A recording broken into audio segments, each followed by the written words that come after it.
flying high, you know how I feel.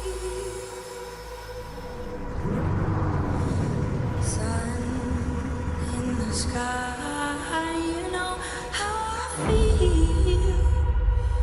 Breeze drifting on by, you know how I feel. It's a new dawn. It's a new day, it's a new life.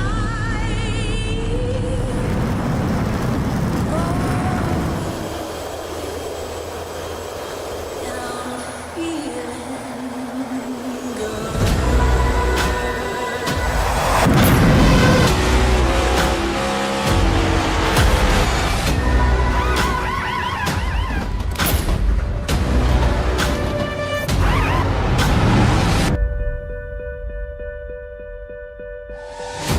Fish in the sea, you know how I feel.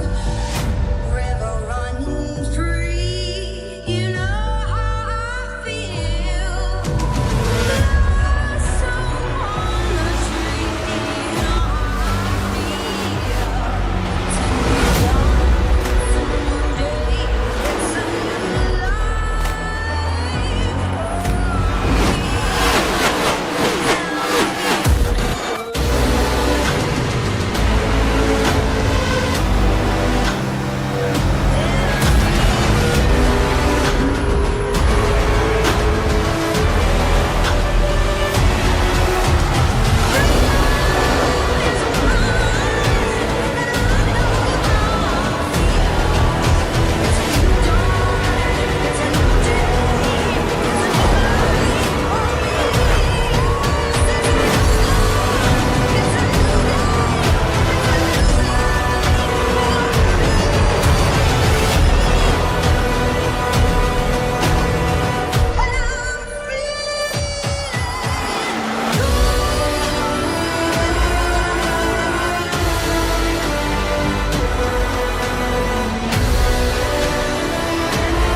Ladies and gentlemen, welcome to Indianapolis Motor Speedway here on the Nazareth 360 Racing Network. My name is Jake Reeves. Got Dean Biggles up here giving you these amazing camera angles and also helping me co-announce this race here tonight. And boy, have we got a dandy for you this evening. Indianapolis Motor Speedway for the Jam Printing and Promotions Truck Series. Also here with the Goat Locker Racing Truck Series as well. But Jam Printing and Promotions, the sponsor for this series. And right now, folks, we have just, we're right about halfway through qualifying is going on. And this track right here, folks, Indianapolis Motor Speedway, as I mentioned, I mean, self-explanatory, folks. I mean, this track has got a lot of history to it. It's where the Brickyard 400 is going to be next year. It's where they've ran the couple of the road course races for the NASCAR Cup Series, and now they're going back to the Oval Series next season. And just for the record, thank God. Because, I mean, you know, anybody that's watched any NASCAR racing, I'm sure you have been the same way, praying that they would actually come back to this particular layout, the Brickyard, the oval layout that's been so prestigious here. But I mean, this track, I mean, like I said, it's right up there with Daytona. It's right up there with Charlotte. It's got a lot of history, a lot of tradition, and these guys out here on the track tonight are really going to be trying to get there and try to get that win. And speaking of wins, last week, if you were not here with us, you missed out on an absolute fantastic race at the Charlotte Motor Speedway. Jeremy Gardner, who won that race, Eddie Smith got second, and Patrick Drbick got third. And this week, coming into this week, we got some points for you right here. And these guys is going to have that 3-round playoff, which we will talk about a little bit later. Obviously, Jeremy Gardner, he has 2 wins. He is 100% locked into the playoffs. You got Charles Fiskus. He has a win. James Goshen, who won at Richmond, he has a win. The rest of these guys right here, +6, +4, +3. Actually, there's 3 of them right there with a +0. They are all tied right now, and that's right at that cut line. And you got to be in the top 12 to have a shot to win or to run for a championship later on this season. But it doesn't matter. You know, Trevor McManus, you got Jamie Mullins right there, 13th and 14th. Some of the guys lower than 14th. If they come out here at Indianapolis tonight and they sneak out a win, they are going to leapfrog every single one of those guys that you've seen. Brandon Evans, one of those guys as well. Patrick Drabik, all those guys that's already in the top 12 in points, they will leapfrog them and will solidify themselves guaranteed to be in the playoffs later on this season. And Dean, I'll bring you in here. And Dean, you know, I mean, you've talked to me about some of the stuff that you love, the road course racing aspects. I guess you could say the open wheel type. This has got to be right here in your wheelhouse, granted that this is a track that has hosted some historic open wheel racing. Yeah, it has hosted Formula One, of course, until that big debacle, wasn't it, with the tires of Bridgestone and Michelin, and not having many races, and essentially put a foul taste in the people of the United States of America that love motor racing, of course, and that's just the way that cookie crumbled, of course, and then we ended up with Coda and other tracks forming at the moment. Brandon D. Evans, my friend, will be starting the Brickyard on pole there next to Patrick. If you'd like to go through our starting grid, please. Yeah, Brandon Evans on the pole. Patrick Drabik, he will be second right to his outside. Brandon Evans hit a 52.42. Patrick Drabik hit a 52.461. Jeremy Gardner, who won last week at Charlotte, he will be right behind Brandon Evans in that second row. Got Ryan Pendleton, he will be fourth. Mark McCreary, he will be fifth. With Cody McElwain, he will be sixth. Jamie Barkus, Jake Ham, who put up a great fight at Charlotte. If you was here last week, if you was not here on the Nazareth 360 Racing Network, where the hell were you at? Because it was an absolute barn burner. Barkus and Ham will be in that fourth row, seventh and eighth. Jacob Ellingson, he will be ninth. Jamie Mullins, talked about him. He's one of those guys right there on that cut line in the playoffs, trying to get into the playoffs. Be a good night for him to get it right here. He'll start 10th. Alex Cruz and Nicholas Limburger, they'll be 11th and 12th, with Robert Barber in 13th. Then you got Scott Formosa in 14th. James Kaufman in 15th, with Doug Ellingson in 16th. Got Ryan Perkins in 17th, with Daniel Krikil in 18th. James Goshen will be 19th. Alan Marshall will be 20th. It looks like Eddie Smith and Trevor McManus, the two guys that did not put a time down, looks like they're going to have to start at the back of the field with a 22 truck field here this evening at Indianapolis Motor Speedway. And you know, Dean, you was talking about the tires, the tire debacle. Some of you folks, that are NASCAR fans, because obviously you're watching a truck race and you watch a lot of oval racing, so obviously you are a NASCAR fan.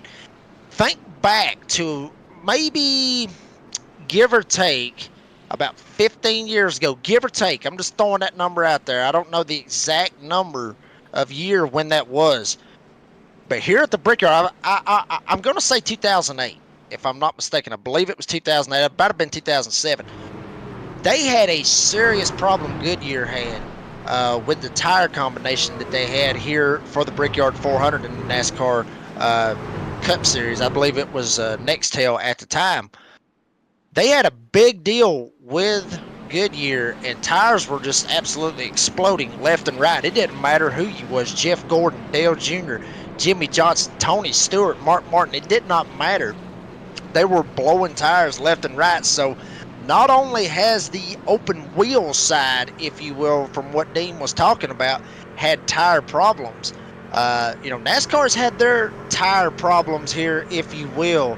But a lot of historic drivers, especially in the NASCAR Cup Series, and Dean, he could probably point out some in the open wheel side, but drivers that has won here at the Brickyard, you got to look at Jeff Gordon. You got to look at Jimmy Johnson. Tony Stewart would be the one big one from being here in Indiana, born and raised. So a lot of historic names, a lot of big names that have won here. We'll see who here in the Jam Printing and Promotions Truck Series will add their name to the list, as we're fixing to go truck racing on the big track, folks, here at Indianapolis Motor Speedway. Barney the Flagman waving that flag like he's fixing to rip his arm off, if you will. Brandon Evans on the pole goes all the way to getting himself clear, so he's got nobody around him. Right behind him, Patrick Drabick and Jeremy Gardner, they're going to be side by side. And Dean, right here, as you see Drabick, he's going to fall in line. Right here, Dean, I believe right here, you're going to see a little bit of side-by-side racing, but at this point right here, it's all about that bump draft. It's all about that drafting that you were talking about last week in Charlotte. You're going to see a lot of it here. Yeah, sorry, a little bit loud in that one, the ears, but yeah, exactly, 100% right, Bob. This is where it is, the super speedway, of course, it's the Brickyard, and you mentioned about those tires. Doesn't matter if it's oval or road, this track somehow punishes them, and these drivers have to be well respected of those 4 points of contact there, as Brendan's going to lead it. They're going to actually do a bit of a chasing and weaving. You see that in IndyCar as well. You see it in NASCAR, and you're seeing it live in the GOAT Racing Truck Series, lap 1265. And that's what we call like the snaking. If you've heard it in the past, the snakiness of the draft. Basically what Brandon Evans is trying to do is trying to break that draft from Jeremy Gardner. That way Gardner's not going to be able to suck up to him. You see Evans, he comes down. Gardner comes down, tries to stay in the draft. Much like the draft that you would see at Daytona, Talladega, or even Atlanta Motor Speedway now that they have the Super Speedway package. So a lot of these guys, you know, they're going to be, a lot of them's going to be trying to roll in the draft and try to stay up, keep that momentum, because that's what these trucks is mainly about, is just keeping momentum. That's all it is. Xfinity cars are a little bit different. The next gen cars, they're about right there where the trucks is, about keeping momentum. So these guys are going to have to really try to keep it going. And you may see a lot of single file racing until you get somebody like Jeremy Gardner. It looks like he's fixing to do what I was fixing to talk about. Let's put it right up Brandon Evans' tailgate.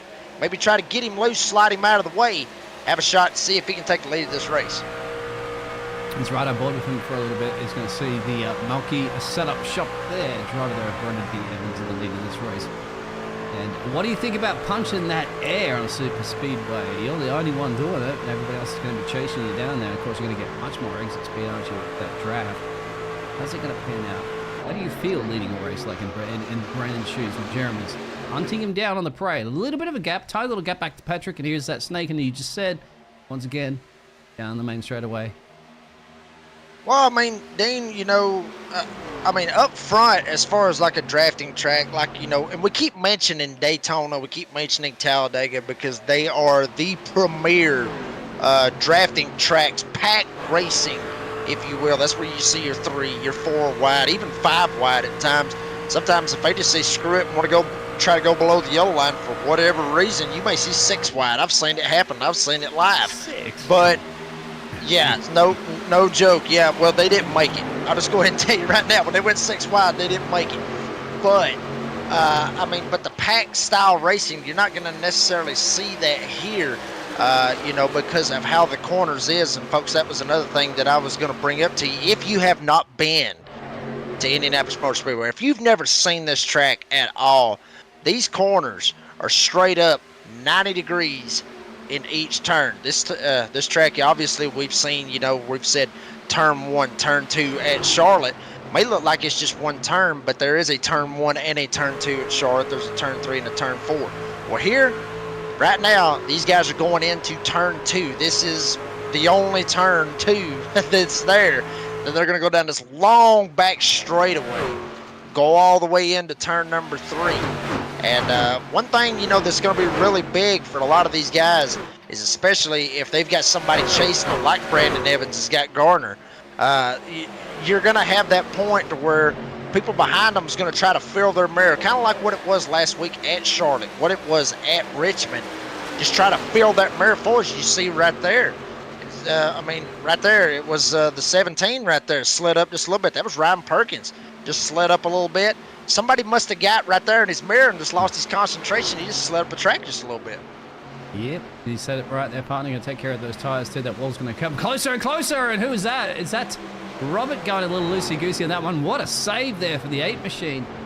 Now that give you a little bit of a code brown moment, my friend, on lap 6 of 65, and still lives to see another day. And you definitely take that car out for a nice dinner date, partner, because she just saved you.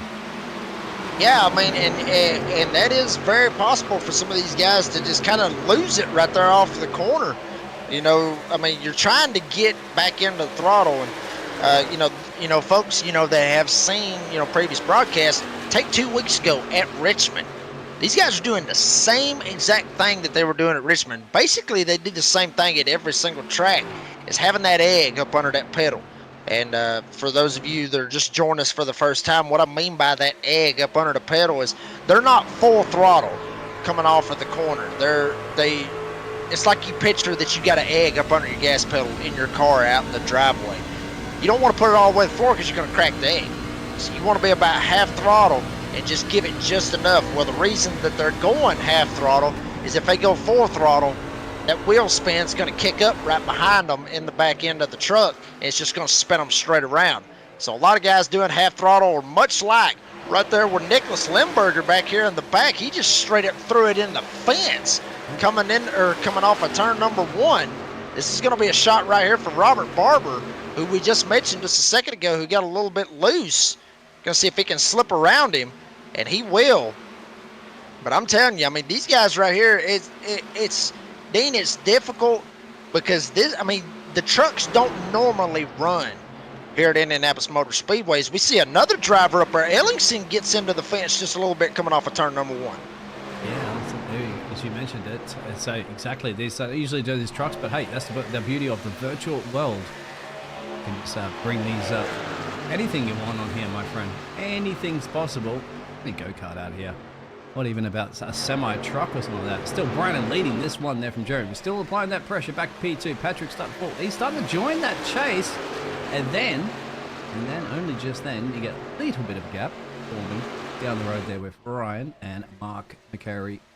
So there it is. But further back in the field, this is where the chase is starting to happen here in the Goat Locker Racing Series. And without a little bit of weaving and grieving, electing where are you going to position your truck into the turn? Right there for most of them. A lot of guys back here trying to see if they can slide their way up through here. This is the battle right here with Jake Ham and Jamie Mullins. This is the battle for 7th on your screen. Mullins on the bottom, Ham up top. Ham trying to see if he can keep it off the wall. Mullins giving him a lot of room. You see these guys back here, Jamie Barkus, Jacob Ellingson. Down here, they're trying to see if they can advance this bottom line, try to use as much draft as they possibly can. But the thing about it is they're sitting there entering way down on the bottom. As you see Barkus right there almost get into Jake Ham. Almost turned him right there into turn 3. That is a difficult place to try to make a pass, especially if you're smack dab on the bottom because you're not able to arc that turn and come in the way that you're normally supposed to. But this is about the only way that you can get them unless you can get them off of the corner. You just got to dive it down in there on the inside going into the corners. You see a lot of hard racing right here going on inside the top 5. Yeah, go onto that wall there, as you just saw there from Ryan, who's on the outside, really rushing with it. You got the 83 on the inside there of Mark McCoy trying to bring it. That's the only forward machine, essentially, apart from Ryan, all the way down about P20. The rest of them, those Chevys, are going to swap around in positions, switching around with these two drivers, and they're going to be working together a little bit here, I'd imagine, so that they don't want to let Patrick get too far up the road. Because Patrick's on the tail there of Jeremy and Jeremy leading this race. 10 of 65 here at the Indianapolis Speedway for the Goat Locker Racing Truck Series. And Patrick Drabek, actually, this lap right here, or the previous lap, now that he crosses the line, he actually got into the turn 2 wall. So over here in 1 and 2, seems like he's giving these drivers a little bit of a fit over here in 1 and 2. 3 and 4, not as much. But 1 and 2, I've seen guys already come up, just tap the wall, graze the walls. You see some guys back here on the back grazing the wall right here in turn 1 and 2. It seems like 3 and 4 is more, I guess you could say, the easier turns here at Indianapolis Motor Speedway from what these guys are showing us here this evening. 3 and 4, you can carry a lot more speed. To me, wow, yeah. I mean, I'm telling you, no, you're good. I mean, just hard racing right there. Just trying to advance, or just trying to hold what they can. That's Scott Formosa right here battling with Jacob Ellingson. Right behind them is Eddie Smith. Remember, Eddie Smith had to start at the back of this field started 21st, so he's trying to claw his way back up here to the front. He's up 7 positions at the moment. The Soul Toyota runner. We're watching the number 1 on his car.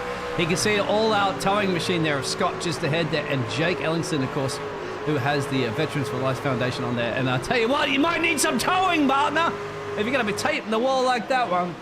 And that was Jake. No, sorry, that was my bad. That's Scotty. Yeah, Scotty hit. Yeah, that was Scott Formosa right there. I mean, he just kind of went into the corner, and he was just trying to draft right there off of Jake Ellingson, as you were mentioning. And actually, Jacob Ellingson, he checked up very, very hard. If we can get a shot to possibly get maybe an instant replay on that, Dane, that actually started with Jacob Ellingson. Ellingson was not going to be able to make that turn. Formosa had to get out of the gas. Ellingson got out of the gas. Ellingson fixing to slam the wall. And it looked like both of them slammed the wall from what I was seeing right there. But I'm telling you right there, I mean, that was a uh-oh moment, I guess you could say right there, for Eddie Smith, who was right behind every bit of it. And he actually checked up enough to where he didn't get caught up in any of it. Trying to see here at the moment the replay that we have live, and as they're going to be checking themselves, he said there it is. At any minute now, you're going to see that little power slide, and then that wall's going to come out and bite you pretty hard, and very, very lucky you're going to get squeezed in there. Sure, this is the moment a little bit further up. Yeah, I think it was maybe about another lap ahead of that right there, because Ellingson worked him over for a good bit.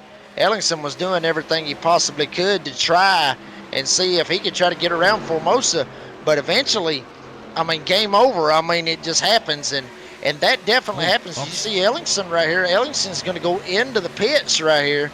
Obviously got damage from that accident, so Formosa, he's still carrying on right now. He didn't get it as bad as Ellingson did. So that's very unfortunate for Jacob Ellingson, who started 9th here tonight. Now it looks like he's going to have to go in and get that damage fixed. But he hit it pretty good, Dane. He did, yeah, definitely. But it takes like these are precision machines. So you need everything pointing in the right direction. It also affects your steering as well, too. If you smack the front end of the wall, the rear end might not do too much for your turning circle.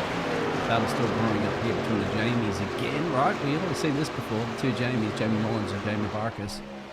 At it 2 for now. Still not too much of a change up in our leaders up there. Brennan's still leading from Jeremy's. They're starting to form a little bit of a gap. We mentioned this in the green room before the show, isn't it, my friend? Like Indianapolis being such a long track, essentially, in our Goat Locker Racing series, that you start to see single file forming a lot. So what do you think about this one there, Jacob? Is it going to be more about the strategy at play when you box, how you take care of the tires, and there's the weave and going into the corner as well, too, guys? Getting a little bit risking it for the biscuit. Yeah. I mean, Dean, you basically hit it right there on the head right there. I mean, Indianapolis, much like Pocono, I guess you could say it's sister track, if you will. Both of them very, very similar with long straightaways and everything. It's going to be about boxing. It's going to be, and folks, what I mean by boxing is going in the pits. It's going to be about fuel mileage. That's going to be a key that these guys is really going to be watching to make sure that they're going to have enough fuel to be able to make it to the end. I mean, honestly, from what I'm seeing right here, they should be able to make it, what I'm seeing, around 52 laps, if I'm not mistaken. I could be wrong, but from what I was seeing, they should be able to make it a good ways. So another thing about it, we talked about tires, we talked about fuel, as we see the 8 right here, Robert Barber. He has been in a lot of crazy incidents right here, if you will. And Nicholas Limburger, he's also been in some incidents as well. Now, looks like Barber, he may be in trouble right here and may be looking to possibly lose a spot. Guess who, folks? The number 1 car, Victoria's Secret. I'm telling you, I got to be honest with you, best looking car in the whole field right there, just because of Victoria's Secret. I just got to be honest with you, Dean. Yeah, mate. No, you go best back to looking that song, car. isn't it? Victoria's Secret ain't a secret no more. And Eddie Smith ain't a secret no more as well for the number 1 machine. As Robert goes down into pit road and says, I don't want to be a part of this right now, guys. We're going to come back out there and see how it all pans out a little bit further in this race, because maybe they're all kind of sitting back waiting for one of those cautions to arrive or not, or whether or not Mr. Eddie's going to give you a discount. Victoria's Secret latest catalog here on lap 17 of 65. We still got a long way to go, folks, and I'm telling you, I mean, yes, I mean, I just now checked my notes and everything that I had.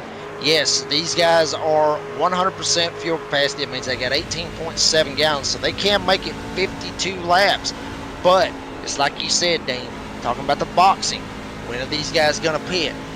Do they split it? Do they try to run a little bit longer, maybe try to have fresher tires later on in the race? Because from what it looks like, unless we just have something straight up catastrophic happen right here, this race is looking like it may be flag to flag here this evening. And I'm actually looking in some of the live chat. Got a comment right here. It's from P&J Motorsports. Really like the announcing duo. They're great.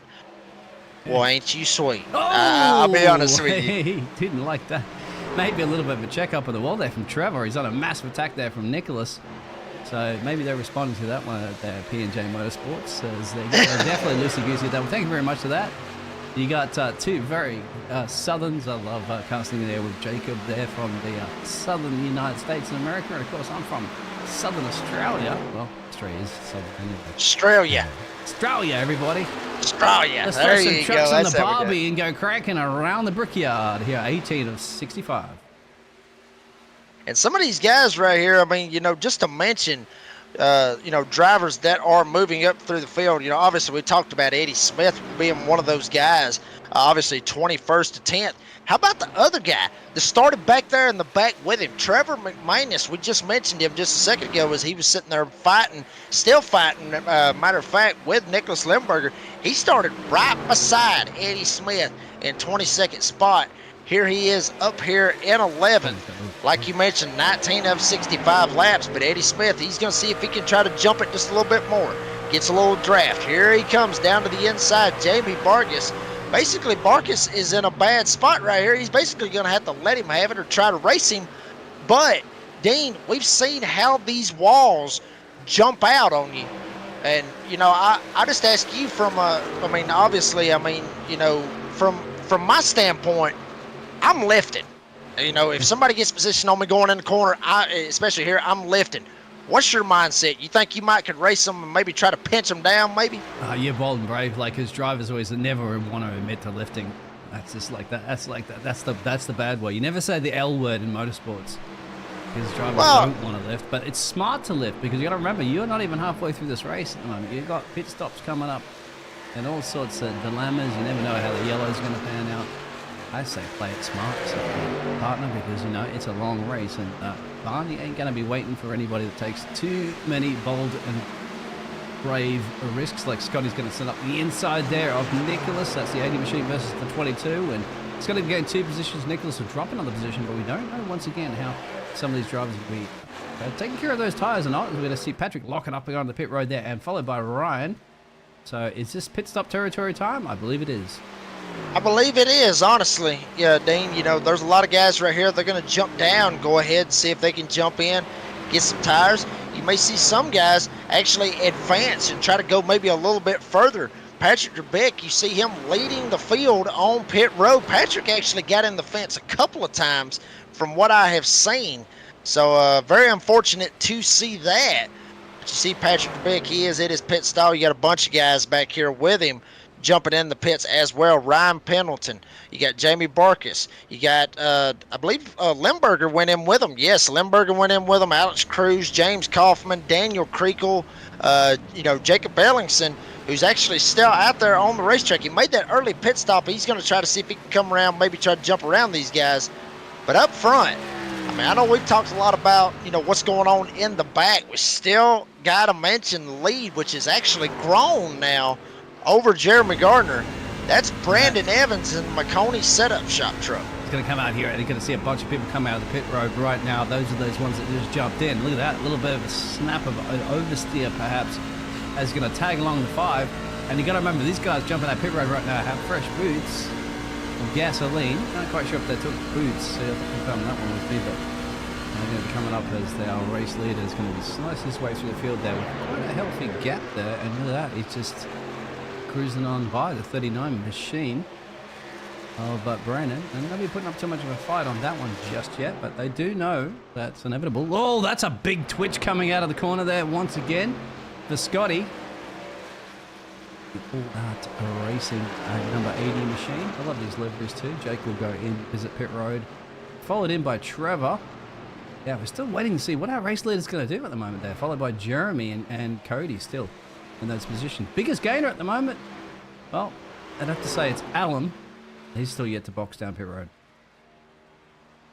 Yep, and you know, I mean, Evans right now, I mean, I think what he's doing, he's just trying to just hold on a little bit. But you saw right there when Alex Cruz got to Brandon Evans. Evans basically, he was on the top. He knew Cruz had fresher tires. I mean, Cruz had just come out of the pits. So, I mean, yeah, let him go. But now you see How's he where fighting? Brandon Evans is right here. Yeah, I mean, he's fighting it big time, but he's trying to stay out there, go longer, and then have fresher tires at the end. But you see how much those fresher tires mean right here. Is Cruz is already going into turn 1 right here, and Evans just hit the start-finish line. So, I mean, that's a big gap right there, especially on them tires. We'll give you an idea right here. Cruz, last time he hit a 53.5. Brandon Evans, he's hitting 55 flats. What about Patrick? Patrick's set a purple here at the moment. So Patrick's taking his first pit stop at the moment, the 07 machine. So essentially he is in the lead of the pit stops crew. Ryan will go in. A lot of a lock up there. Sometimes you got to, risk it for the biscuit there. You don't want to get a speeding penalty. There's still a nice battle forming here at the moment. These are drivers that are yet to box here. They're going to get 3 abreast. You said you've seen 6. You're about to see 3. Well, I mean, now hold up, Dean. I said you would see 6 at Talladega. Oh, sorry, yeah. but it is possible to see 3 wide here at Indianapolis in any vehicle, and especially right here with the trucks. And you saw it live right here on the Nazareth 360 Racing Network. Got some more comments coming in right here. Got Ray Ellingson. Says P&J Motorsports is on the 58 truck. And the 58 truck being driven by Doug Ellingson.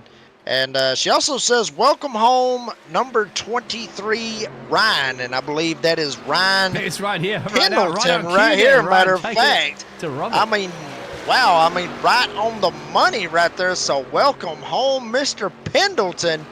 All up into the back of Mr. Barber right here. He's Robert's trying to make it easy at the moment. I mean, listen to the broadcast going, all right, Mr. Ryan, you might have a bit of a fan boost out there for your Ford 23 machine. Ryan's going to set up the inside and say, bye-bye. I'll see you on the other side, partner. Absolutely. Got the positioning that he needed right there. Yep, got a little bit twitchy off the corner. I'm telling you, these guys, they want to push it as much as they possibly can. But, yeah, these trucks will slip out from under you. The back end will come around.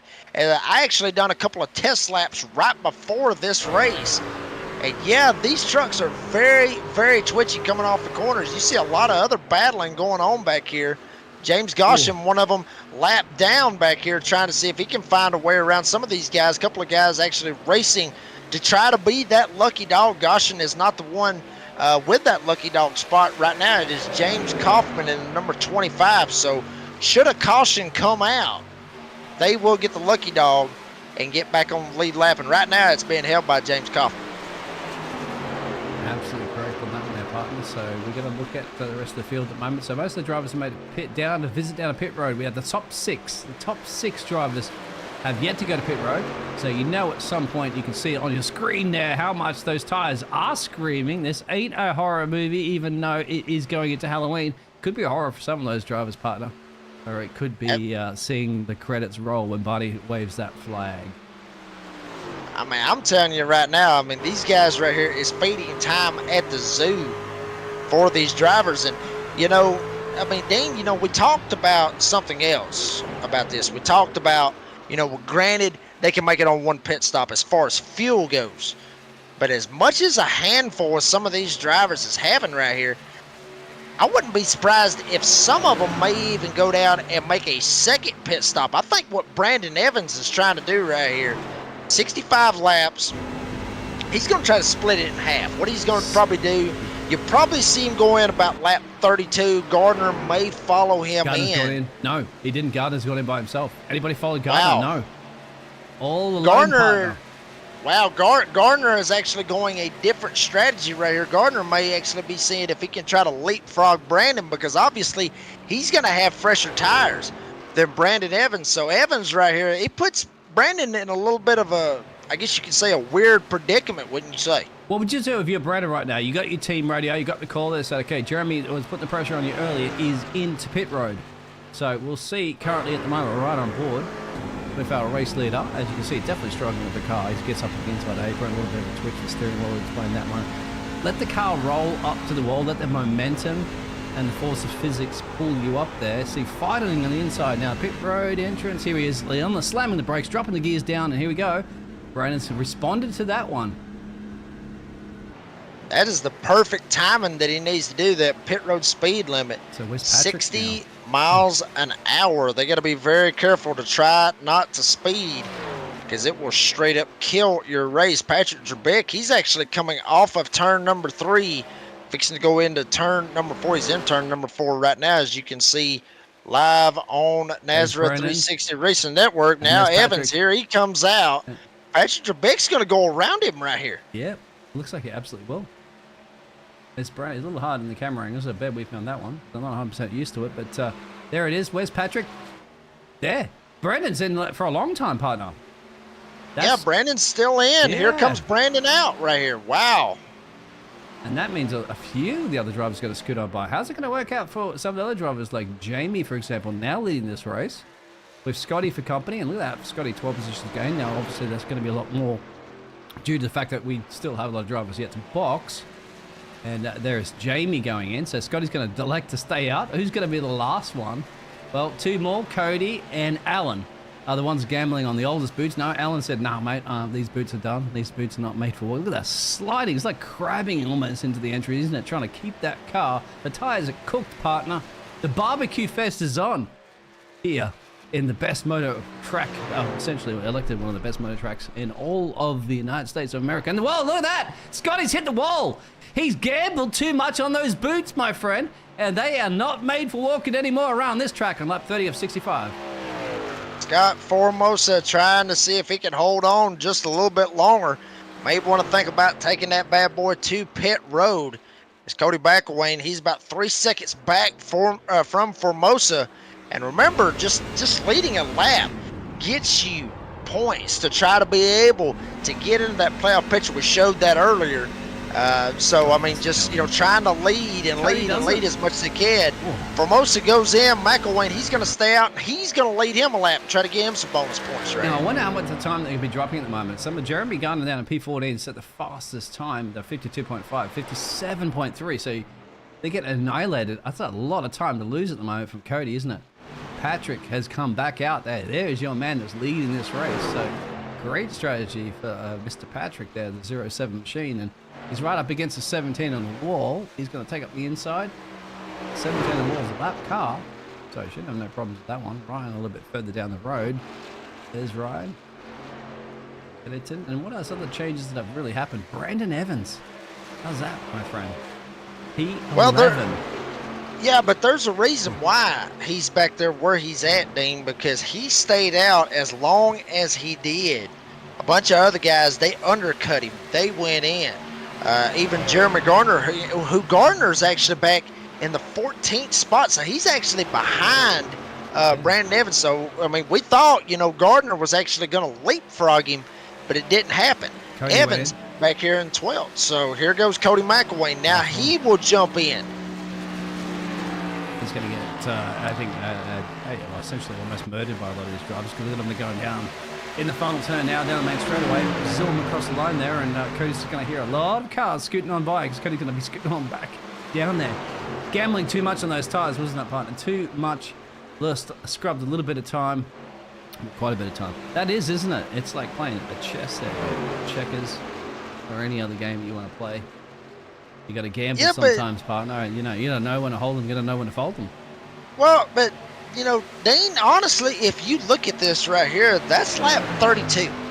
That's splitting the race in half. So that's not a bad strategy. Now, Brandon Evans, he went in just a little bit earlier. Now, these guys can make it on fuel from here. But what will they do as far as tires? And that was something I was going to mention. That's why you see Evans back as far as he is, and he's having to basically just drive right through basically everybody and try to get up through there. But that's the risk that you take because all these guys are on older equipment than you are. So that's the risk look that at you're going to take. As you see right here, Evans trying to get around a driver right here. Yeah, he tried had to the get around. I left, believe that was Marcus right there. Yeah, I mean, It he had was. to get out of the gas. So that's very, I mean, that's the risk that you take staying out there longer and then having to pass all the other guys that's on that older equipment. That's the risk that you take, is possibly being caught up in something like that. Oh, you got to risk it sometimes, Gambit, because the machines are so equally balanced in an oval track like this.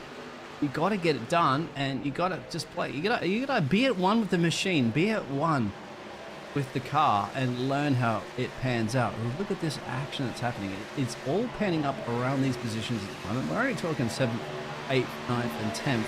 However, as you said, that'll come definitely back into play later on this race, because hey, we have still got plenty of racing to go.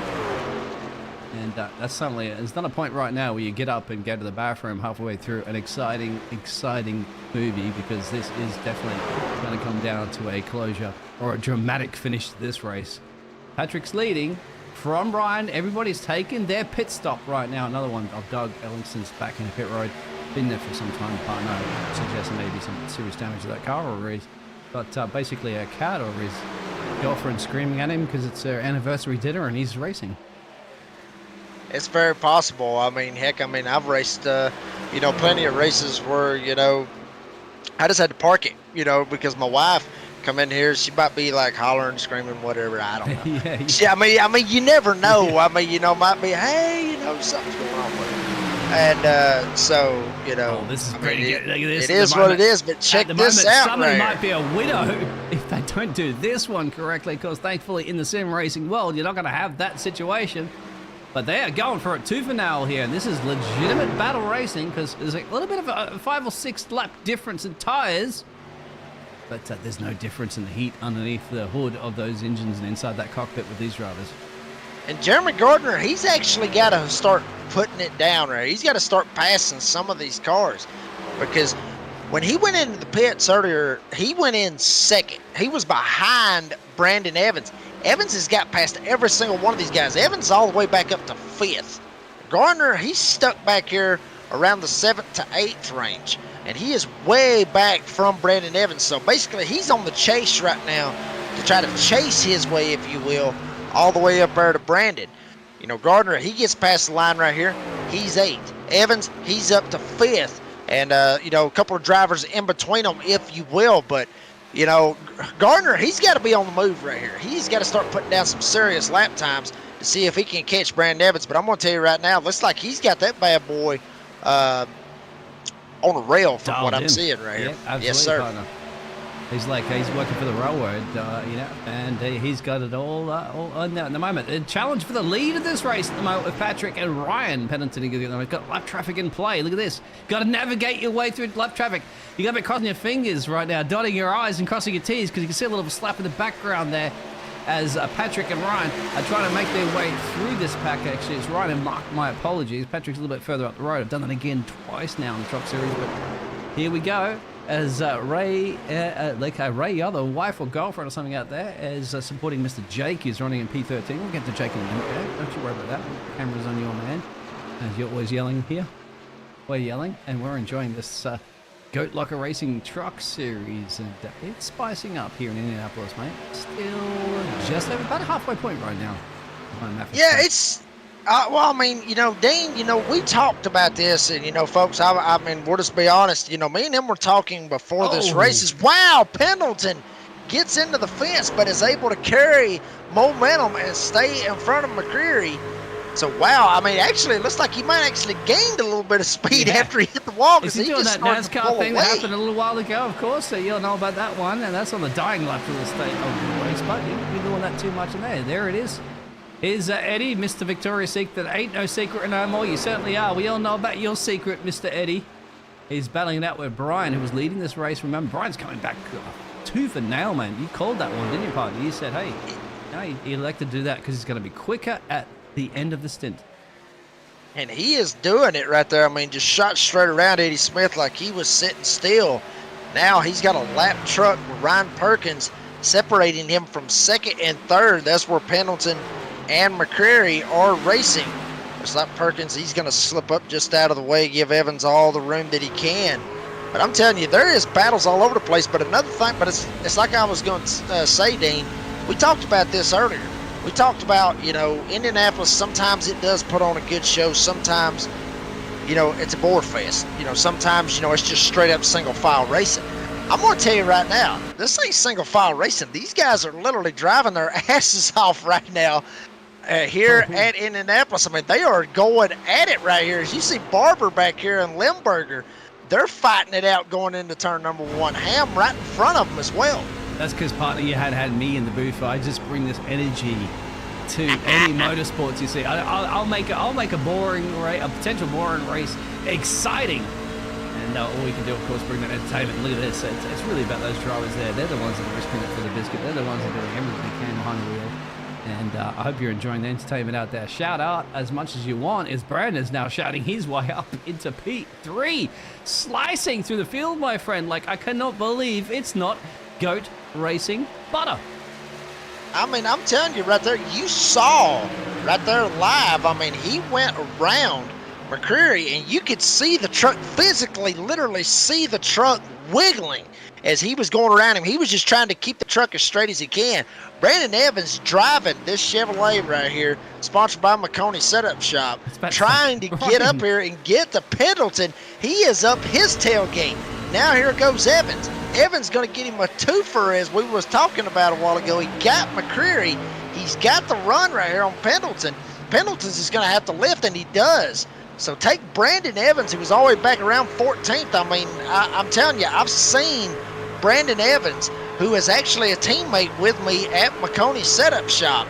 I've seen Brandon Evans do this kind of stuff. Not in a truck. I've seen him do it in a next-gen car. But I'm telling you, this man right here, do not count him out. This is going to be a contender to have a shot to win this race here this evening. Riding shotgun right now. The man's on a mission right now. Just annihilate, blistering the field there. There, 54.4, 54.9. So he's quicker than Patrick. A couple of drivers heading in the pit road at the moment. Trust and believe in Jacob's commentating, because he's not just a fantastic commentator, he's also a race driver. He knows he's raced against these legends here before. Jamie goes in, Alex goes in, and Jake go in. So we'll see how that strategy pans out for these lads and these gladiators and these brave gentlemen as we're adventuring our way into 25 laps to go. All green, green, green. Perhaps we get another green race to the end. Patrick leading this one, but under the hunt and slowly and lurking in the background is this man, Brendan. Daniel Evans, he's trying to just ease up there as much as he possibly can, and he's putting down some laps right here. I mean, Brandon Evans hits a 54 flat right there to Patrick Trebek's 54.8, so about 8/10. We'll go ahead and call it a second, give or take, just in that area. But he is eating into Patrick Trebek's lead by a second a lap. And you see very, very close to that wall. Dean, you was talking about that. They got to basically go and carry themselves out to that wall to try to just carry as much momentum, carry as much speed as they can. You've seen a couple of guys coming off of pit road. Evans trying to find his way around them. A couple of other guys coming out of the pits right here. You see Eddie Smith making his second and what could be his final pit stop. But I'm telling you, I mean, and check out Scott Formosa right here. I mean, you see it right here. He's right behind Jamie Mullins. This is the battle to try to get in the top 10. I'm going to tell you right now, Scott Formosa has literally damn near hit everything but the pace car. I'll be honest with you. He's hit the wall.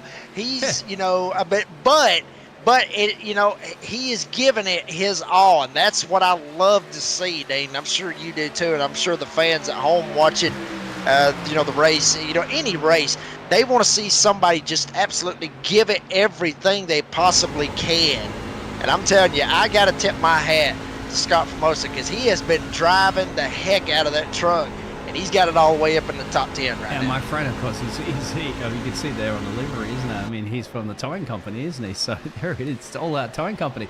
Either way, the man's going to win. He's either going to make his way up to the field. Patrick goes to pit road, so all out towing. And in fact, Scotty's going to be more than anything go, hey, come on, guys, let's call a caution here, because, you know, I can make some money, at least for our towing truck company at the moment. But at this point, you got Patrick going in, you got Ryan going in, and I'm going to fire that cameraman if you don't get that thing out of the way. Thank you very much, cameraman.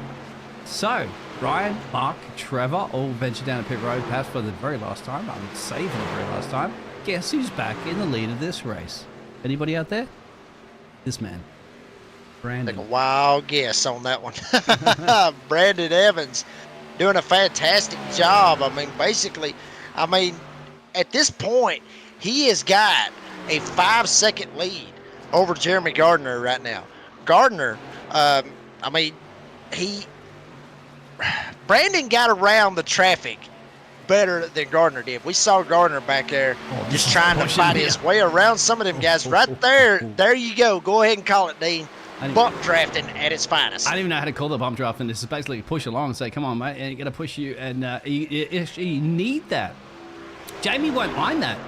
They say a little push and shove every once in a while goes a long way, as long as you work together on that one, as long as you don't do it during a corner, of course. No police maneuvers here. We don't need to be sending anybody around in circles. Well, they're going around in circles, but of course, only circling when it goes to 4 turns of Indianapolis. And he's happy to sit back at the moment and enjoy the speed and enjoy the ride. As we're going to see Scotty. Let's run above Scotty at the moment. And let's ride essentially shotgun line. You see 6 dropping down about, lifting a little bit down to 6. He'll have to lift a little bit more, as you know, because it's got so much more speed. There it is.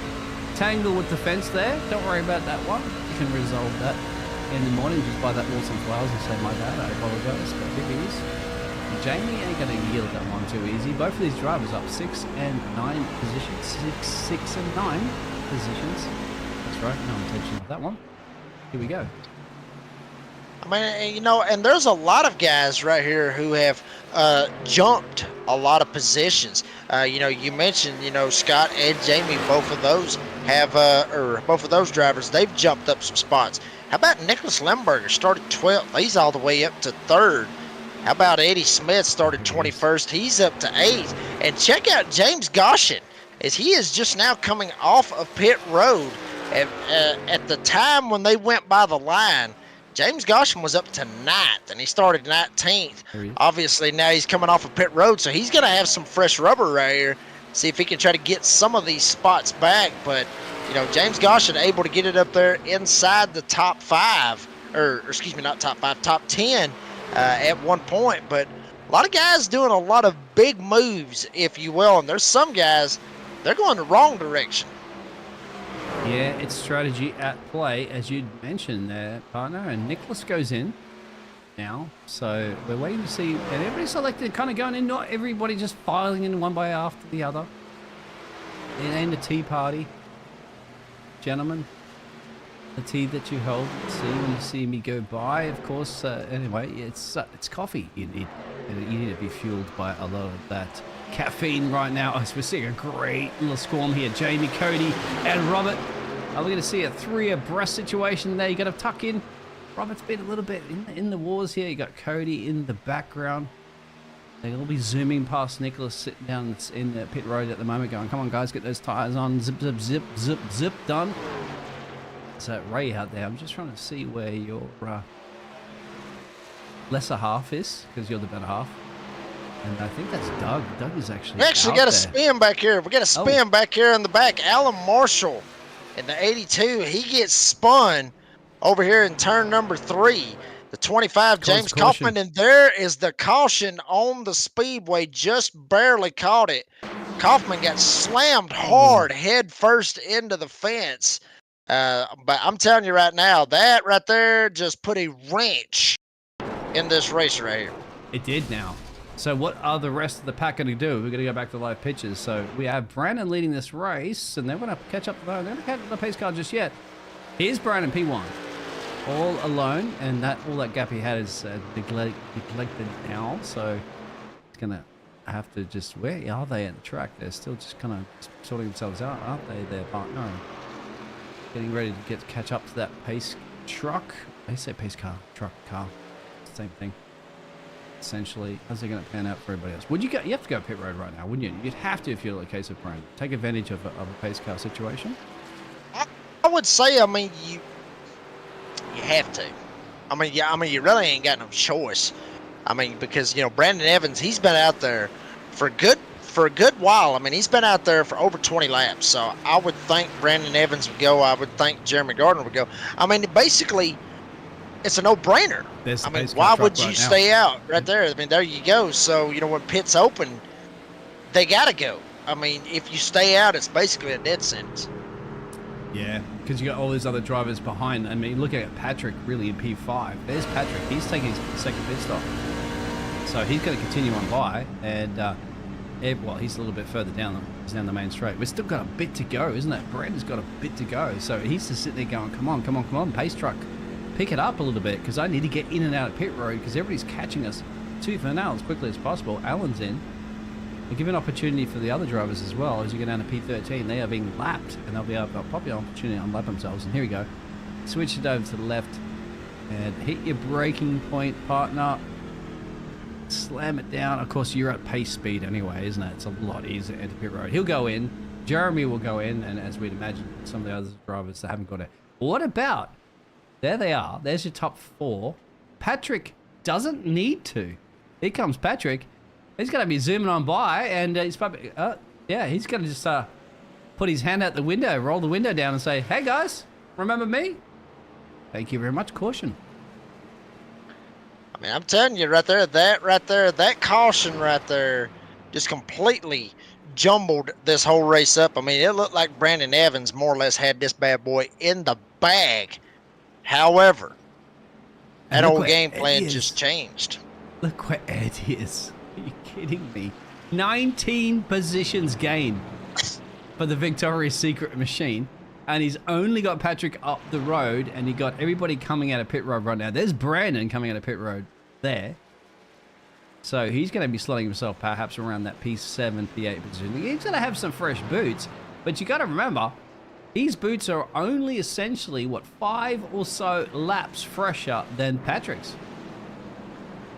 I'm telling you, Dean, this right here is going to get very, very interesting right here because you're going to have a lot of guys, like we just mentioned, they went down pit road, they got those fresh tires. Eddie Smith, these other guys, I mean, granted, you know, it's going to get crazy right here because you got basically the guys that's been leading the race, literally leading the race. Now, we saw Patrick DeBick, he can hold up front and be able to hold it down up there. But you see Gardner back here. He's back here with Brandon Evans as well. Got Barber up there. Barber, I believe he stayed out.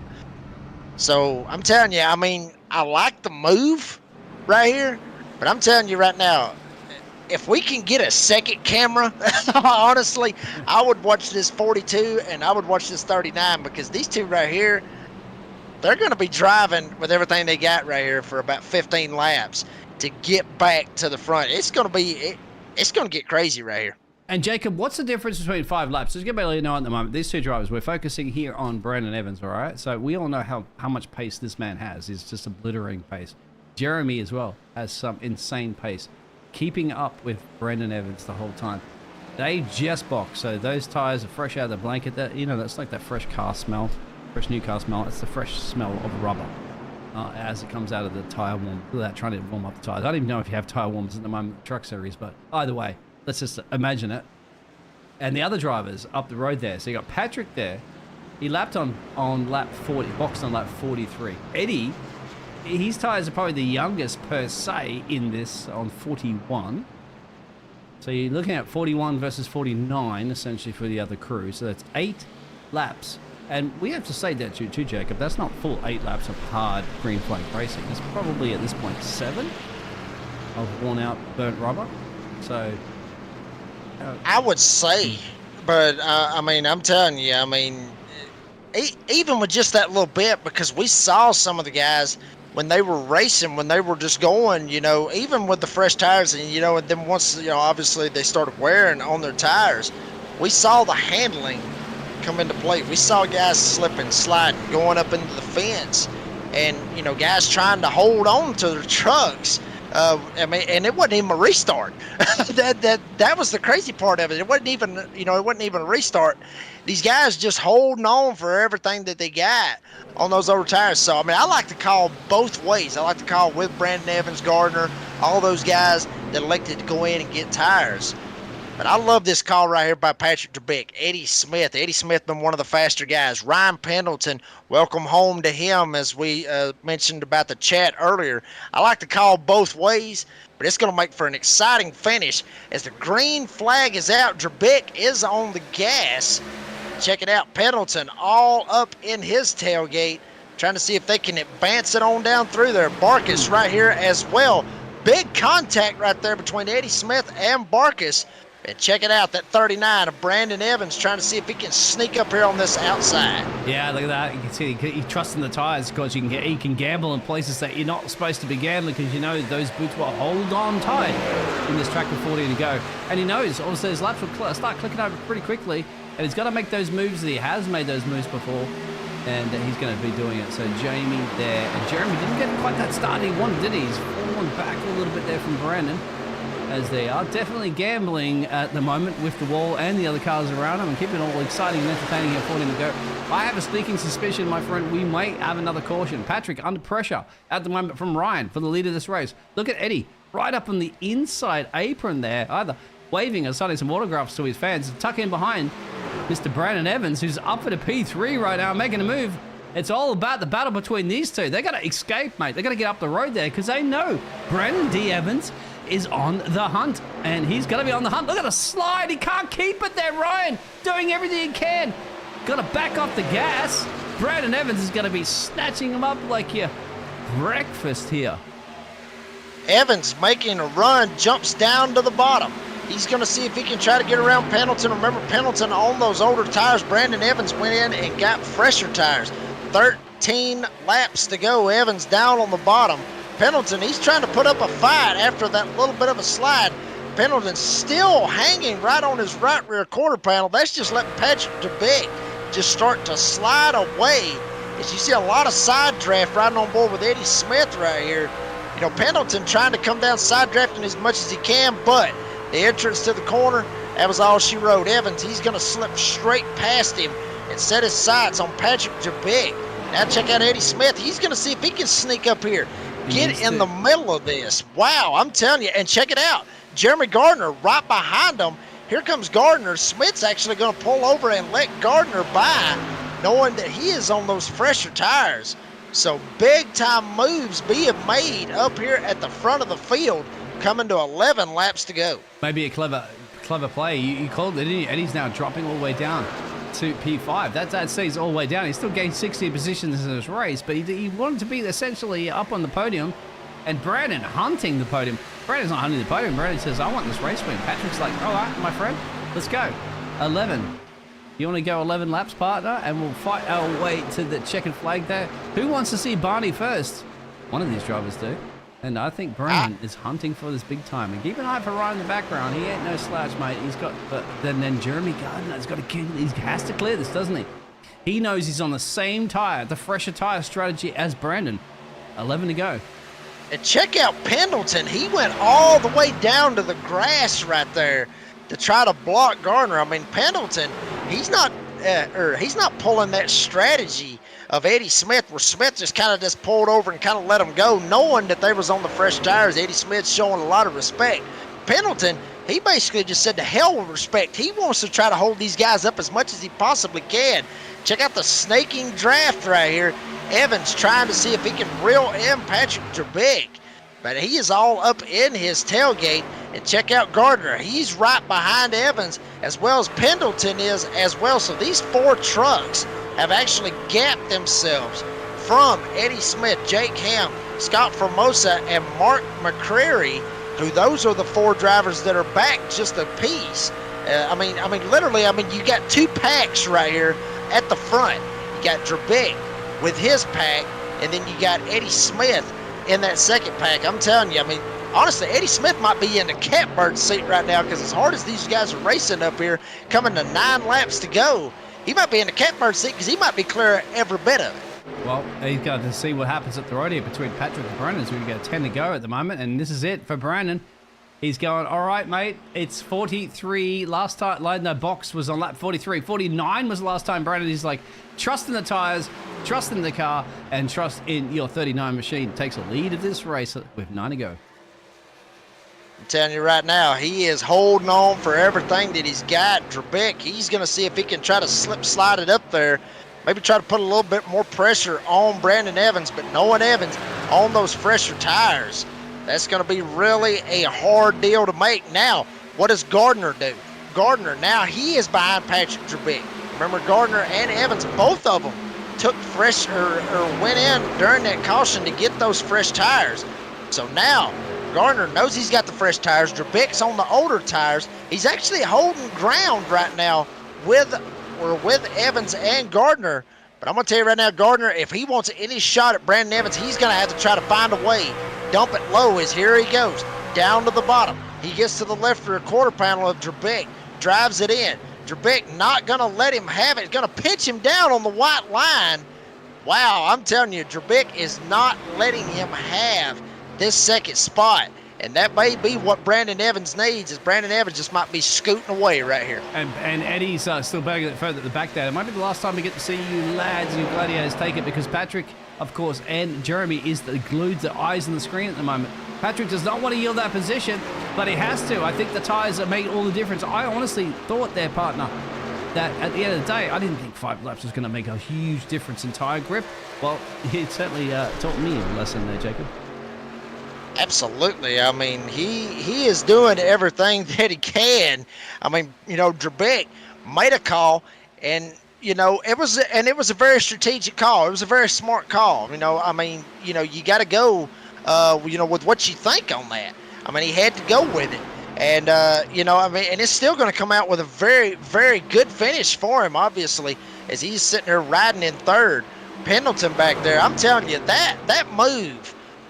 That move is going to be a move that we're going to remember probably for the rest of the season. Pendleton coming down straight up, I mean, just straight up blocked Jeremy Gardner all the way down to the grass. He almost had to pull a Dale Earnhardt / Bill Elliott kind of deal right there and literally try to pass him in the grass is what he almost had to do.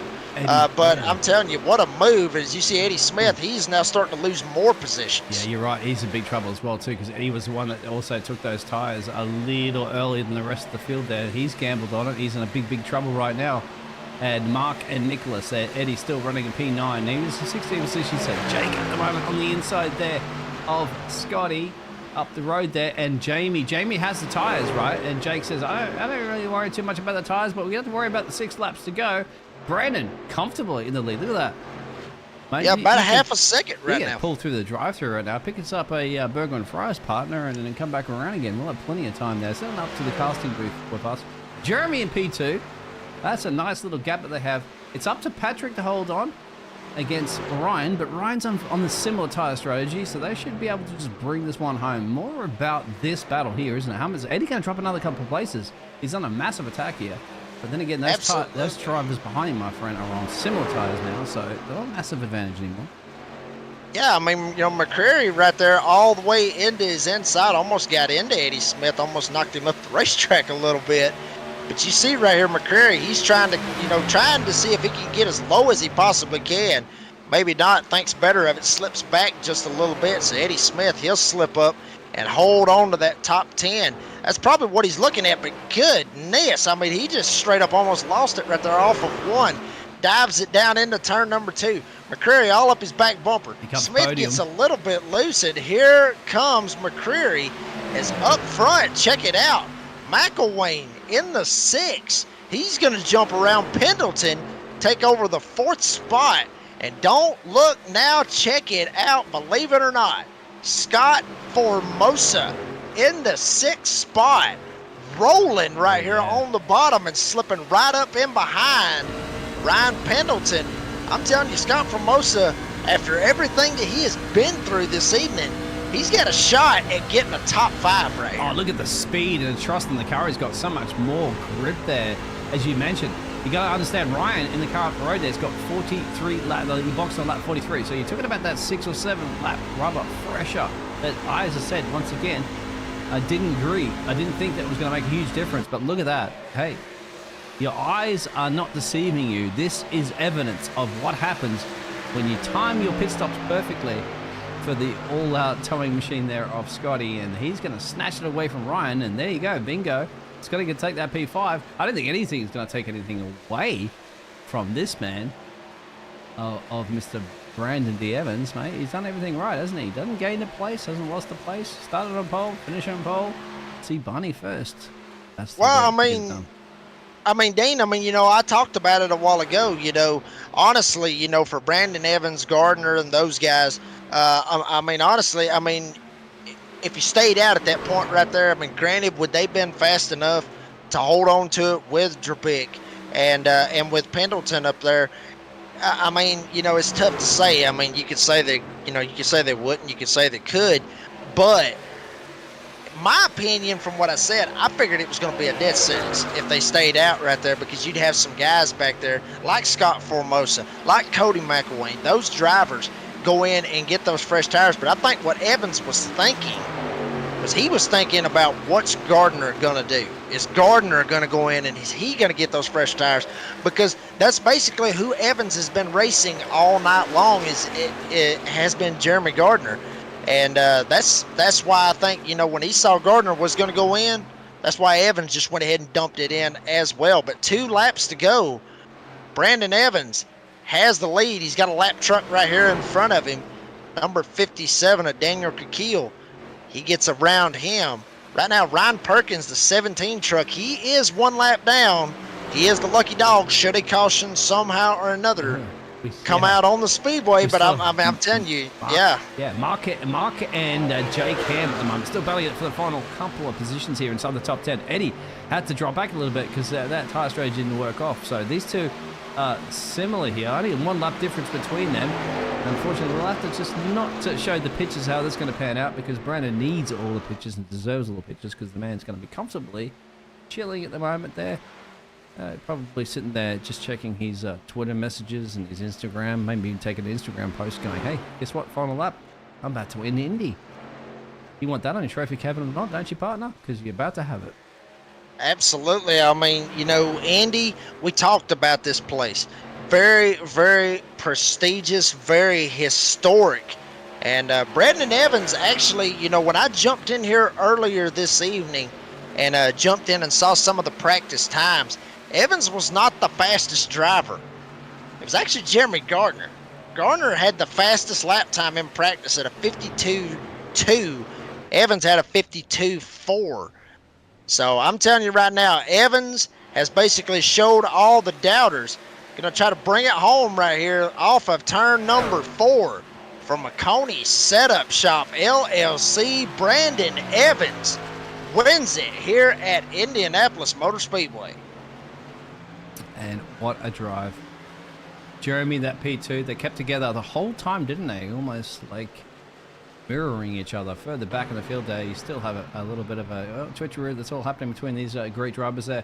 20 of them are going to finish this race. Unfortunately, out there for Ray, your partner, Dougie, got to sit down there for pit road at the moment. But you know what? He gets to spend a little bit more time with you and your relationship. And Brandon has to spend a little bit more time doing donuts or whatever, or showing off to everybody here for the Malcolm Setup Shop, because he's done it, he's won it, and it feels good. Once again, to win the Brickyard, mate, it's one of those trophies you tick off your cabinet, isn't it? Like, as I said, like, people want to win Monte Carlo, people want to win Le Mans and all that, and Brendan has won Indianapolis. It's not the 500, but it's even better. It's the like a racing truck series, and of course, he's going to be sponsored by the Jam Printing and Promotions. And I'll tell you what, yeah, that's a printing and promotion right there, partner. There it is. Stick that on your truck and light it up. Brandon Evans straight up burning it down right here on the front stretch. Put on a hell of a race. He had to race Jeremy Gardner for it. And Gardner was there basically the whole time. So, granted, you could look at the results and see how far Gardner finished behind him. Granted, it was 2 seconds, but still, he was in the mirror the whole time. So he basically, Gardner didn't give it to him. Evans had to earn it. And, some people may sit there and go, well, 2 seconds, like I said, 2 seconds, that's just straight up waxing the field. Not here at Indianapolis. That's actually very close, believe it or not, folks. But Brandon Evans gets the win. goes ahead and locks himself into the playoffs. Jeremy Gardner, we mentioned him earlier, has 2 wins on the season. He will come up 1 spot short tonight. He will get second. Patrick Drabick, check it out. Patrick Drabick, Dean, if I'm not mistaken, he got 3rd last week. So Yep. he got another 3rd here tonight. That's got to give him some serious momentum. Big time deal for Patrick Drabick. Cody McElwain, he will get 4th. Scott Formosa, I'm telling you, that guy right there, it was a pleasure to watch everything that he was doing tonight because he was giving 110%. All these drivers have. But Scott Formosa making the best out of what he got, getting him a top 5 finish, finishing 5th. Jamie Mullins gets 6th. Ryan Pendleton, talked about him a while ago, had some fans watching on the broadcast. Ryan Pendleton will get 7th. Nicholas Limburger gets 8th. Jake Ham 9th, and Mark McCreary will get 10th. The rest of the field, Eddie Smith, saw him drop like a rock, if you will. He slips all the way back to 11th. Robert Barber will get 12th. Trevor McManus will get 13th. Jake Ellingson will get 14th. Alex Cruz 15th. James Gosham will get 16th. Jamie Barkus 17th. Ryan Perkins, he's the first driver to finish 1 lap down. I'm sure he was really wanting a caution. That way he could get a lucky dog and then hope for a pileup in turn 1. Not able to do it. But Ryan Perkins will finish 1 lap down, finish in the 17th spot, I believe it was. 18th. Got Daniel Kikil will be 19th. Alan Marshall will get 20th. And then James Kaufman and Doug Ellingson will round out the field here tonight. But we got a couple of guys in here wanting to have a little talk with us. And Dean, if you don't mind, I'm gonna actually. How'd you go throwing that to me? I'm gonna bring him. Well, I'm gonna bring him in. Honestly, we got to bring in the winner. Yeah. Matter of fact, my Maconi setup shop teammate right here, Brandon Evans. Brandon Evans. Just straight up. You made it, Brandon. You made it look easy. I'll be honest with you. Granted, Jeremy Gardner, kind of put you. I guess he kind of put his truck right there in your mirror, I guess you could say, to try to fill it as much as he could. But just tell us about your race, bud, because it looked like you had that damn thing on cruise control tonight. Yeah, in practice, I wasn't so confident. I didn't really know what kind of lines, how people were going to be driving. Tried to figure out where the car was going to be loose, where it was going to be tight, and then just figure out kind of how everybody was going to be driving, And I noticed that the fuel mileage, we were going to have to make 2 stops. So I figured, you can't make it to halfway. So I figured, I'll stay out and maybe somebody will make a mistake on pit road. Nobody did. But the lap that the caution came out the last time, and when I pitted, we all pitted. I think I pitted, it was like lap 49 or 50. I was going to pit on lap 50 because I knew I was going to need all that time to try to catch back up to Patrick because, he was 2 seconds ahead of me when he went in for his second stop. So I figured, okay, he's probably going to be the winner of the race, So that caution timed out perfect for me because I had such a tire advantage. Well, now, Brandon, this is actually the first time that, we've got to talk to you up here in the booth. So, the schedule, I've mentioned it to everybody. Actually, this is kind of a 2-part question, and both of the questions are completely, I guess you could say, out there. But, the schedule, you started off at Talladega, then you went to Michigan, Richmond, went to Charlotte last week, went to Indianapolis. Now you're going to Nashville. Then you got Watkins Glen, Kansas, and if I'm not mistaken, it's Atlanta Motor Speedway, the Super Speedway, to finish off. Granted, you win tonight, so you're locked into the playoffs. So the first question that I have is, this schedule, it just seems like it's kind of out there, I guess you could say. Just kind of give us your feelings on the schedule. And then second thing, obviously you've done Fast Friday broadcast or you've been on the Fast Friday broadcast. How intense is that sim rig turned up? I'm just curious. Yeah, the first part of that question, I like the schedule. The schedule is great. It mixes in some drafting because, as you guys talked about even tonight, the momentum, you got to have momentum. You got to be able to save tires. I noticed in the first few races, man, these guys race hard. And I'm not a truck guy. I'm definitely a next-gen guy. That's what I primarily drive. So I came down to drive the truck to kind of hone my craft and just get better. But yeah, the mix of the schedule is good. I'm excited for the rest of the season. I'm happy to finally get a win and get in the playoffs because I was nervous there for a while. I'm like, man, I'm gonna have to try to figure out a way to get leading the lap, get bonus points and other things, and then just kind of put it all together tonight. So that worked out. You're not a Ute guy, Um, mate? Sorry, trucks, Utes. So everybody in Australia right now, they're called Utes. Yeah, that's what. Utes. That's where you throw your blue heeler and your dingo in the back there, and he's barking as you go out to the outback. But yeah, sorry, Brandon, go ahead. Yeah, so the second part, now tonight I got it turned down because my neighbor downstairs. So, but normally I got it up pretty high. Up and up, You guys would FBI. Sorry. run some, yeah, right. Run some driver's cams, and you guys will be able to see it for sure. It's a lot of fun. Hell with the neighbors. Hell, I'd turn it up Yeah. anyway. Tell your That's what neighbors I that think. you have Yeah. 100,000 people tuning in right now. Okay, so it's a little bit more important than your neighbors sleeping. But yeah. Yeah, right. Well, Brandon Evans gets the win here tonight. Put on like I said, it was basically from what it looked like, it was dominating fashion. Made all the right moves. Everything fell his way. But Brandon, before we let you go, do you have anybody that you want to thank that made this possible tonight? Yeah, I want to thank Goat Locker Racing. This has been a really good fun learning experience and racing with these guys. They're, like I said, they're tough competitors. Thank McConey Setup Shop, the official setup shop of eNASCAR, CrossFit Catawba Valley, and Ugiri Ramen Project. So is coming on board. So yeah, it's a lot of fun. Absolutely. Brandon Evans gets the win here tonight, locks himself into the playoffs. Brandon, congratulations on the win, and hopefully we'll talk to you next week at Nashville. Yes, sir. Thanks, guys. So that's what he does there for the McCauley setup shop there, just to confirm that one. So yeah, obviously that seems like the setup you need in your truck there, my friend, from Mr. Brandon. But who do we have there, Jacob, into the booth next?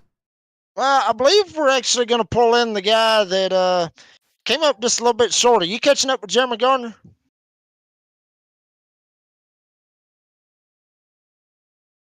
It's Jeremy, number 42 machine. You have a copy there, Jeremy? Gotcha. Oh, there you go. Okay, well, Jeremy, it seemed like, basically you and Brandon, with the exception of Patrick Drabick, which we'll bring him in here in a little bit, but it seemed like you and Brandon were basically the class of the field. Here this evening. What was it going to take to try to see if you could get around Brandon and possibly get another win and have a win streak going on with 2 wins in a row? Luck and lots of it. Really. Honestly, dirty air sucked. You got behind somebody, truck went from driving fine to just plowing tight. So it was really hard to make a pass. After 10 ago, I think it was, he slammed the wall and I started catching him, and then I made a mistake, slammed the wall too, and I just lost pace right there, so I couldn't even get back up to him. But dirty air was hell tonight. Dirty air was hell. I'm telling you right now, I've heard that before. I've heard that in a bunch of public lobbies. But just tell folks about this, because we've seen next gen cars running. We've seen like the other Cup cars in the past. We've seen them ran here. We've even seen Xfinity cars run here at Indianapolis. We've never seen a truck. So just try to put it in perspective. Obviously you talked about the dirty air, but was there anything, I guess you could say different from what a next gen and Xfinity and all that other stuff? Because Brandon was talking about it was momentum.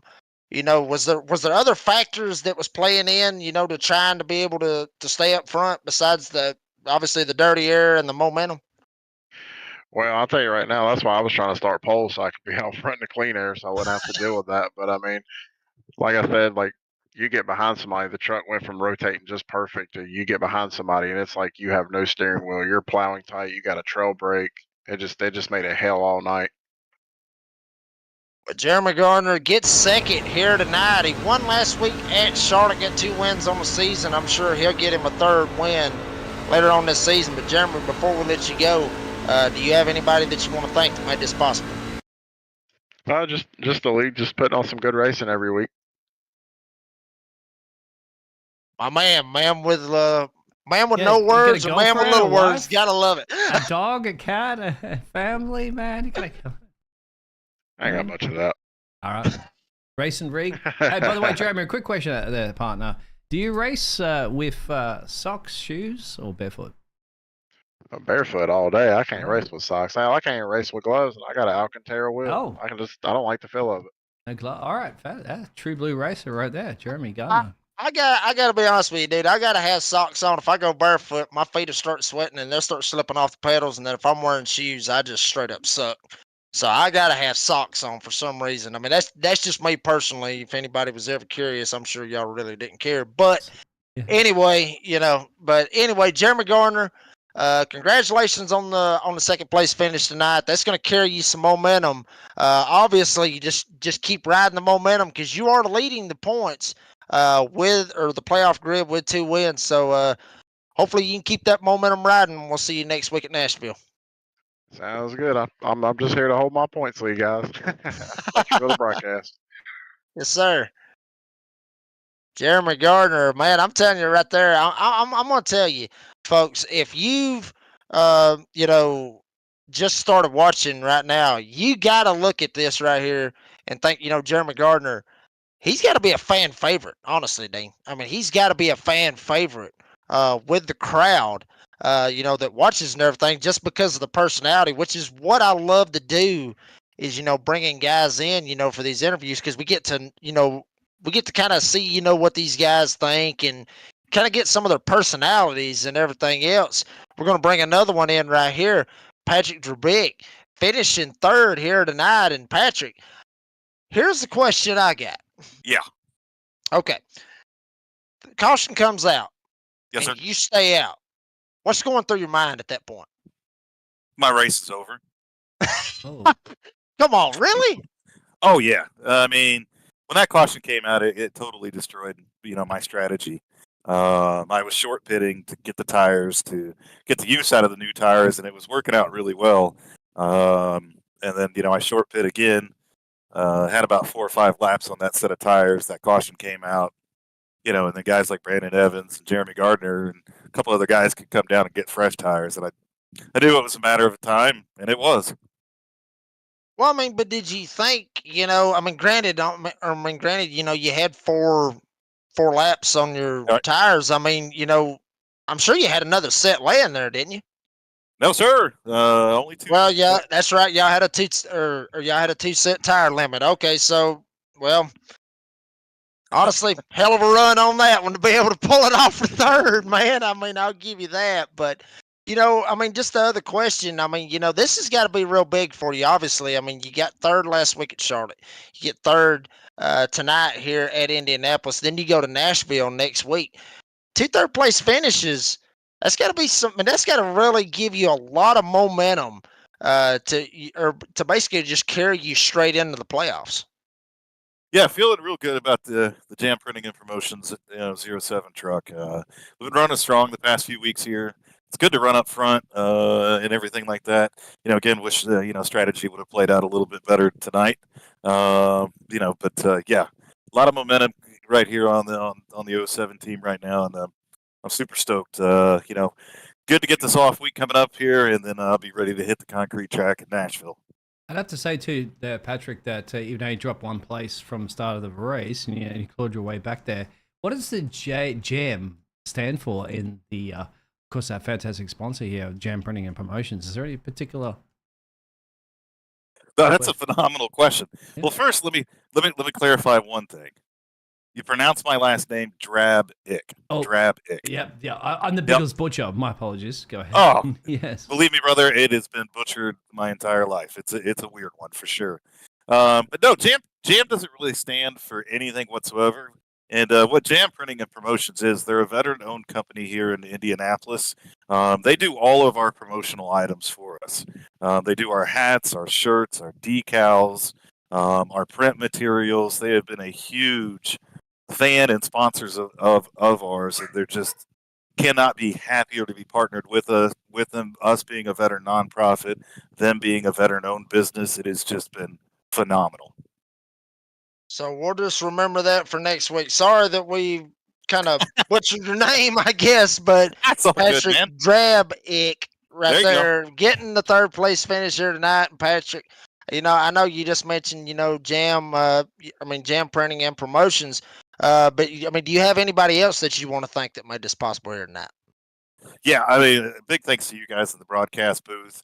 You guys put on a hell of a broadcast each and every week, and I do truly appreciate it. And I know all our drivers and everybody that tunes in really appreciates it. It takes a lot to get this veteran nonprofit going. So I damn sure want to thank my teammates at Goat Locker Racing, and I want to say a big welcome back home to Ryan Pendleton. He's been out. He's active duty military and deployed, but he's back home. Tonight was his first race. So really happy to have him home with us. But Cruising Classics out of Ohio. Another big sponsors are sponsor of the Wednesday night series, and of course the Veterans for Life Foundation and everything that they're doing. We've got a lot of really cool stuff coming up with the Veterans for Life Foundation. They just donated another big donation this week as well to help us promote more and do more things. So I can't say enough about them. And then just all the drivers, man. This is a great group of guys, and it's a lot of fun to get it out here each and every week, and it makes it all worth it. Great group of guys and community sticking together and enjoying what you do best, which is motor racing, isn't it? Indianapolis, of course, delivers, but Indianapolis is not going to be the end of this fantastic calendar, as you can see currently up on your screen at the moment. So there it is. Indianapolis done and dusted, 65 laps done and dusted. Nashville up next there, partner, 115 laps. How are you feeling going into that one there, Patrick? Nashville's a fun track. That's a 1.3 mile track. It some people think it's a mile and a half. It's not. It's a concrete track, so a complete different surface. And I tell you all, right now, watch out next week for Jake Ellingson. That man is amazing at Nashville. So keep your eyes on him next week. But I'm not going to say I'm not going to get up there and compete with him, but keep your eyes on Jake Ellingson next week. All right, so that just go ahead and gives us a heads up right there. Go to the casino and Jake Ellingson. That's the one that we need to bet on right there. So we got it. You heard it right here live, right here. Patrick Drabick gets it right there. Awesome to get it right there. But Patrick, appreciate everything you do for the league. Appreciate you bringing in me and Dean on these broadcasts and everything. And congratulations on the podium finish tonight. And hopefully we will be talking to you next week at Nashville. Awesome, guys. Thanks again. And Patrick gets the third place finish, and there you see the results once again. And Dean, I'll be honest with you. I mean, they got me. Honestly, they got me big time, because it's like I said on the broadcast. It's like I said before the broadcast started. We was going into this race right here. Like I said, anybody that has watched races at Indianapolis, usually it's just straight up single file racing. Granted, everybody just kind of riding in line. But I'm going to tell you right now, these guys put on a hell of a show here this evening. Have one caution. It was just a racing incident. We saw it on the replay. It was just a racing incident. But Indianapolis delivered here tonight, Dean. It delivered. The Brookline did deliver. And there's another one delivered after Charlotte as well. So it gives you a proven example that this community sticks together and they allow themselves enough room to drive, respect of each other, of course, and they are respecting because it's veterans. There's a whole bunch of sponsors behind this, and they're here to have fun. They're here to also be competitive. That's a big difference between that, isn't it? Because they're doing it for that very reason. So on that note, it's like you don't see that in many other leagues. Trust me, I've casted a lot of leagues around here. This is a fantastic league to see that. I enjoy it every week, especially sharing the booth with you there, Jacob. Teaching me some tricks about how to go around ovals as fast as possible, as these guys are. And Brandon proved it, didn't he? From Jeremy. Jeremy's going to be on his back there. And Patrick and Cody, of course, as you mentioned. Some of the other gladiators and drivers will be making their way around the next part of the series on our calendar that we just show up at one more time here this evening, because we've got Nashville. Watkins Glen will be interesting because we've got to turn left and right, partner, on that one. At Kansas Speedway. Yeah. What's your thoughts on the track courses? Well, it's like I said, previously, the tracks, not downing it by no means, am I? But the schedule's just kind of out there, I guess you could say. You start off at Talladega, then you go to Michigan, Richmond, Charlotte. you throw a road course in there as well. I mean, nothing against the schedule. It's just a schedule that I guess you could say I'm not used to seeing. I guess you could say because Dean, I've done a lot of league Yeah. races. I've been in a lot of league races, and it's just one of those schedules that you don't really see, and especially the playoffs. I mean, Yeah. that's what that right there, that playoff schedule right there, that is straight Yeah. up awesome right there because it is one race each round. You got one race to try to be able to make something happen. that's the if you thing, win that Jacob. race, yeah. It surprises us, partner, because you said you were surprised that this was going to be a fantastic race at Indianapolis at the top of the show, right? Well, in the green room, saying expect most of these guys going to be filing, side by side. Yeah. Mate, less cautions and more entertainment that you probably get in the real world racing. That's how great this is. Yeah, and if anybody in NASCAR is watching this right here, I mean, you gotta, I mean, obviously they're going back to the oval next year, so you got some work to do. Pay attention, Jacob has spoken. Yeah, not these guys. Obviously, these guys know what they're doing, but NASCAR, you got a lot of work to do right here because these guys, like I said, they put on a hell of a show and they done a fantastic job with the race here tonight. So, I mean, absolutely fantastic race. Guarantee you, which will be in 2 weeks. They're taking the week off next week, so you won't be able to see us next week. So I'm sure some of you We're are gonna take you happy, up to some of you not. Barbecue, So, Jacob. We're going to bring some kangaroo on the barbecue, mate. We're going to fire it up there, and but we Atta have plenty boy. of entertainment, Get of some- course, don't we? Here at the NASCAR 360 Network. there you go. Get some shrimp on the bobby. That's what I'm talking about right there. Get some of that Brew bad on boy the lined barbie, up. mate. But I'm gonna bring some kangaroo up there. All right, you gotta try some of that red kangaroo meat, man. It's delicious. I don't know about that kangaroo. Just just give me the shrimp. I'll You roll already with the got shrimp. So. there in the States. Come on. All right. Anyway. All right. Yeah. Well, yeah, it's still pretty good. But anyway, gonna be off next week, so it gives these guys a week to be able to spend a Thursday night with their families and everything. Get back at it at Nashville Super Speedway, folks. Hopefully, you will join us here on the Nazareth 360 Racing Network on October 26th on that Thursday night, 9 o'clock Eastern Time. And we will continue with Season 6 of the Jam Printing and Promotions Truck Series, Goat Locker Racing Truck Series as well. Once again, want to thank all of our sponsors, Jam Printing and Promotions, Goat Locker Racing, Cruising Classics. You see the sponsors right there, Veterans for the Life Foundation, all of the great sponsors. Obviously, Patrick Drabick for, putting on, a great show, bringing me and Dean in. We want to thank all of them guys. And a special shout out to Cody Knott as well, because Cody Knott was one of the guys that brought me into this as well. So big shout out to Cody Knott and everybody Love you, over there Cody. at Nazareth getting this bad boy going. But I'm telling you, it's gonna be unfortunate to have a week off because I'm telling you, these Thursday nights, Dean, I look forward to it because you see some outstanding racing here in the Goat Locker Racing Series. So gonna be a fun one in 2 weeks at Nashville Super Speedway. Same time, same place, same channel, folks. It's gonna be a good one. Everybody have a fun, safe weekend.